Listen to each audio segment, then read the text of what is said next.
আসসালামু আলাইকুম। আজকে আপনাদেরকে শোনাবো হযরত খাদিজা রাদিয়াল্লাহু আনহা ব্যবসায়ী হয়ে ওঠার কাহিনী। হযরত খাদিজা রাদিয়াল্লাহু আনহা তৃতীয়বার বৈধব্যের শিকার হয়ে যখন পিতৃগৃহে ফিরে আসলেন, খুয়াইলিদ তখন নিজের বার্ধক্য দুর্বলতাজনিত কারণে তার ব্যবসায়ের সম্পূর্ণ দায়িত্ব কন্যা খাদিজা রাদিয়াল্লাহু আনহা এর হাতেই ন্যস্ত করেছিলেন। এর আরও একটি বিশেষ কারণ ছিল, তা হলো যদি হযরত খাদিজা রাদিয়াল্লাহু আনহা পিতার বিরাট ব্যবসার ভার নিজ হাতে নিয়ে দিবারাত্র ব্যস্ততার মধ্যে কাটাতে পারেন, তাহলে তার মনের বেদনা ও আঘাত তেমন ক্ষতি করতে পারবে না। যেহেতু ব্যবসায়িক ঝামেলার অন্তরে শুধু ব্যবসায়িক চিন্তা ছাড়া অন্য কোনো চিন্তা ভাবনা উদয় হবে না, খুয়াইলিদ ওই উদ্দেশ্যটাই সামনে রেখেছে। সম্ভবত সফলও হয়েছিল। খাদিজা রাদিয়াল্লাহু আনহা ব্যবসায়ের দায়িত্বভার পিতার নিকট থেকে লাভ করে অত্যন্ত যোগ্যতার সাথে পরিচালনা শুরু করলেন। পিতা খুয়াইলিদ তা স্বচক্ষে দেখে পুরোপুরিভাবেই বুঝে গেলেন যে কন্যা খাদিজা রাদিয়াল্লাহু আনহা নিজেই ব্যবসায়ের সুনাম অক্ষুণ্ণ রাখতে সক্ষম হবেন। পিতার মৃত্যুর পর খাদিজা রাদিয়াল্লাহু আনহা নিজেই ব্যবসায়ের মালিক হয়ে পড়লেন। এতদিন তিনি ব্যবসা চালাচ্ছিলেন পিতা খুয়াইলিদের পক্ষ থেকে, তার প্রতিনিধি হিসাবে, কিন্তু এখন ব্যবসার মূল কর্তৃত্বই তার। তিনিই এখন এর পূর্ণ অধিকারী। এবার খাদিজা রাদিয়াল্লাহু আনহা এর ব্যবসায়ে পিতা খুয়াইলিদের ব্যবসা অপেক্ষাও ব্যাপকতর হলো, কারণ পিতার সম্পদের সঙ্গে হযরত খাদিজা রাদিয়াল্লাহু আনহা এর মৃত দুঃস্বামীর পরিত্যক্ত যে সম্পদ প্রাপ্ত হয়েছিল তা মিলিত করায় মূলধনের পরিমাণ অনেক বেশি হয়ে গেল। ব্যবসা পরিচালনার ক্ষেত্রে হযরত খাদিজা রাদিয়াল্লাহু আনহা এর অপূর্ব যোগ্যতা ও সাফল্যের কতগুলি বাস্তব কারণ ছিল, যেমন তার জ্ঞান ও বুদ্ধিমত্তা ছিল অত্যন্ত প্রখর, আর কর্মশক্তি ও বিচক্ষণতার প্রাচুর্য তার মধ্যে স্থান লাভ করেছিল প্রত্যক্ষ অভিজ্ঞতা সুলভ আর প্রাচুর্যতার মধ্য দিয়ে। যেমন পিতা খুয়াইলিদের এত বড় ব্যবসা পরিচালনার রীতিনীতি ও নৈপুণ্য তিনি ছোটবেলা থেকেই দেখে পিতার যোগ্যতা, গুণাবলী ও পারদর্শিতা সম্পূর্ণরূপে আয়ত্ত করেছিলেন। সুতরাং পিতার ব্যবসা নিজ হাতে নিয়ে তিনি তা পিতার রীতিনীতিতেই চালাতে লাগলেন। পিতার ব্যবসা থেকে দেশে বিদেশের সর্বস্তরেই বিস্তৃত ছিল। শাম, সিরিয়া, ইয়ামেন, বসরা প্রভৃতি দেশে তার ব্যবসা চলছিল অত্যন্ত ব্যাপকভাবে। খুয়াইলিদের বেতনভুক্ত লোকদের দিয়েই এই ব্যবসা চালানো হতো। মাঝে মধ্যে খুয়াইলিদ নিজেও উল্লেখিত দেশসমূহে গিয়ে ব্যবসা তদারক করে আসতেন। হযরত খাদিজা রাদিয়াল্লাহু আনহা একজন সামর্থ্যশীলা মহিলা হওয়াতে প্রত্যক্ষ তদারকিতে বৈদেশিক বাণিজ্য চালিয়ে যাওয়ার কিছুটা সমস্যার সৃষ্টি হলো।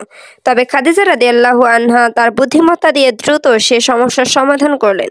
তিনি বেশ কয়েকজন বিশ্বস্ত ও সক্রিয় আত্মীয়কে ব্যবসায় নিযুক্ত করলেন বৈদেশিক বাণিজ্য দেখাশোনা করার দায়িত্বে। এভাবে স্বাচ্ছন্দ্য ও অনাবিল গতিতে হযরত খাদিজা রাদিয়াল্লাহু আনহা এর ব্যবসা চলতে লাগলো।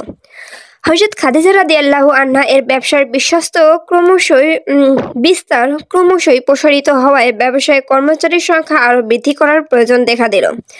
যোগ্য কর্মচারীবৃন্দের সততা ও কর্মদক্ষতার ফল খাদিজা রাদিয়াল্লাহু আনহা অচিরেই পেতে শুরু করলেন। আর এরূপ শুধু ব্যবস্থাপনা এবং নিখুঁতভাবে ব্যবসা চলতে থাকায় অল্প দিনেই শাম, সিরিয়া, ইয়েমেনের প্রভৃতি দেশগুলিতে এক অতি বিচক্ষণ ব্যবসায়ী হিসেবে খাদিজা রাদিয়াল্লাহু আনহা এর সুখ্যাতি ছড়িয়ে পড়ল।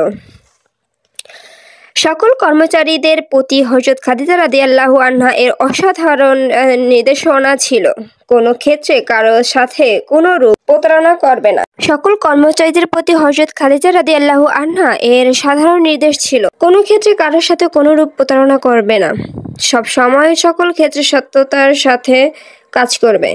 অতিলোভী ব্যবসায়ীগণ এ সব পন্থায় অধিক লাভ অর্জন করলেও তাদের সুনাম হয় না, বরং অর্জিত সুনাম ক্ষুণ্ণ হয়ে যায়।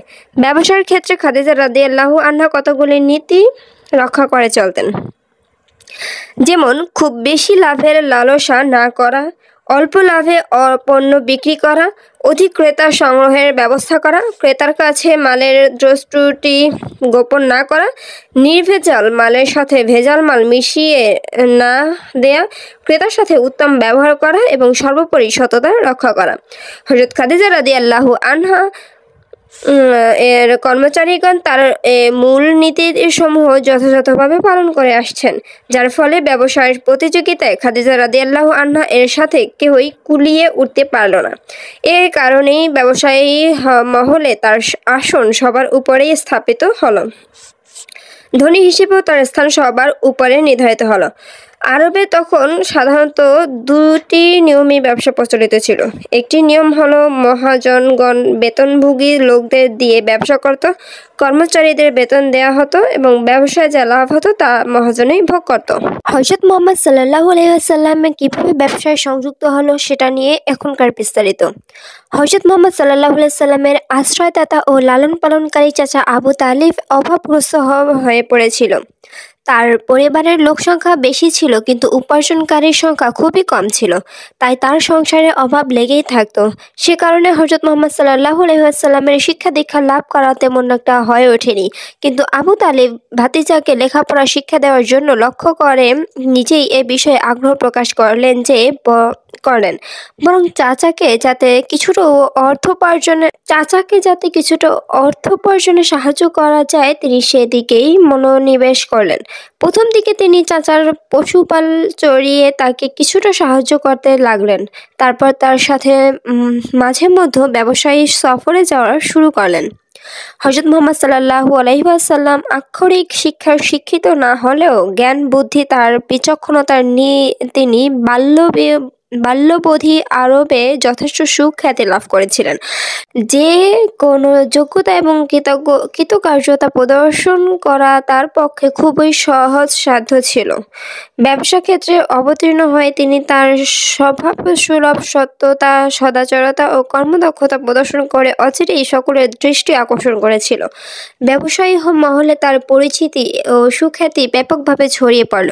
প্রতিটি লোক তার আচরণ ও কার্যকলাপে মুগ্ধ হয়ে তার প্রশংসা করতে লাগলো। তিনি যে একজন সৎ, বিশ্বাসী, বিশ্বস্ত এবং অনুপম চরিত্রের লোক একথা লোকেরা আগে থেকেই জানত, কিন্তু ব্যবসা ক্ষেত্রে তিনি ওই সব গুণ প্রদর্শন করে সবার নিকট থেকে আরও বেশি প্রশংসা পেলেন। সবার মনে তার প্রতি একটা শ্রদ্ধা এবং ভক্তির উদয় হলো। সকলে বলাবলি শুরু করলো যে ব্যবসার ক্ষেত্রে এমন চরিত্রের লোক কেহ কোনো দিন দেখে নাই। হযরত মুহাম্মদ সাল্লাল্লাহু আলাইহি ওয়াসাল্লাম খাদিজা রাদিয়াল্লাহু আনহা এর ব্যবসায়ের নিযুক্তি। হযরত খাদিজা রাদিয়াল্লাহু আনহা এর ব্যবসায়ের পরিধি ক্রমে বিস্তৃতি লাভ করেছিল। তার বহিঃবাণিজ্য আগের চেয়ে আরও ব্যাপকভাবে ধারণ করল, তাই তার বৈদেশিক বাণিজ্য পরিচালনার জন্য একজন বিশেষ যোগ্য এবং সৎ ব্যক্তির প্রয়োজন দেখা দিল। এজন্য তিনি যোগ্যতা সম্পন্ন লোকের সন্ধান করেছিলেন। ঠিক এমনই সময় হযরত মুহাম্মদ সাল্লাল্লাহু আলাইহি ওয়াসাল্লামের ব্যবসায়িক সুনাম তার কানে গিয়ে পৌঁছল। তার সচ্চরিত্রের এবং বিশ্বস্ততার জন্য তিনি ইতিপূর্বে আল আমিনে উপাধিতে ভূষিত হয়েছিলেন। এই খবরও হযরত খাদিজা রাদিয়াল্লাহু আনহা জানতেন। অতএব হযরত মুহাম্মদ সাল্লাল্লাহু আলাইহি ওয়াসাল্লামই যে তার কাজের জন্য উপযুক্ত ব্যক্তি তা বুঝে নিতে তার আর বাকি রইল না।